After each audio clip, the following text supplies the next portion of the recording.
Здравейте всички! Искам да представя този клип за моя специален, толкова специален аск. Ми задавате много тъпи въпроси за Велимир Попсов. Да, Велимир Попсов. Точно не е ли? Писма ми. Първо, от вчерато днеска получих около 780 въпроса. Това е много.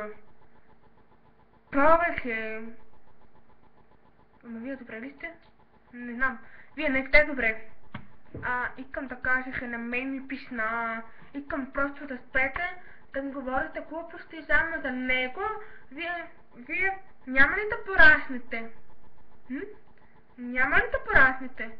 Просто спрете, моля ви.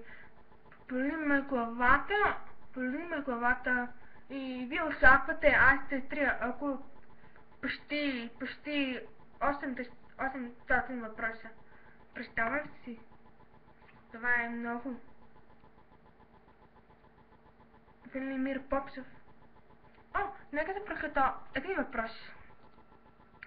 Велимир Попсов е много секси и то не прави секс с него. Това е много тетко. Тук нямате, нали?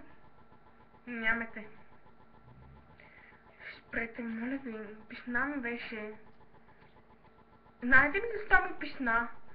Защото преди няколко месеца, не знам кога,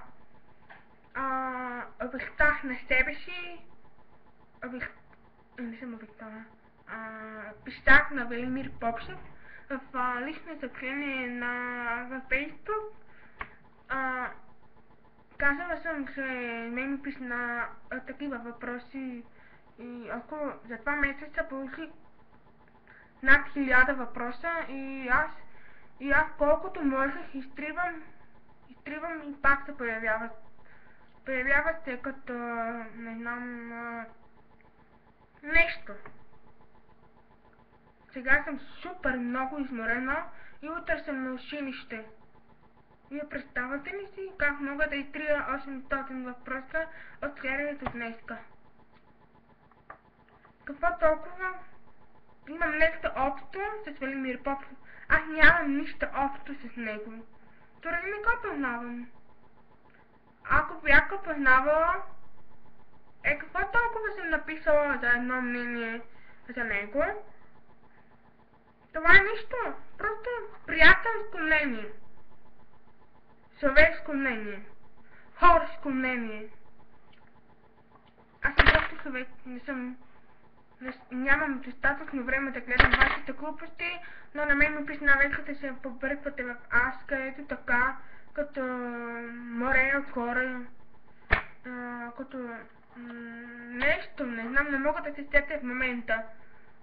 И на мен ми писна. Просто една молба, единствената молба. Моля ви, спрете да ми задавате тъпи въпроси. Просто спрете. Благодаря за вниманието. Лека вечер.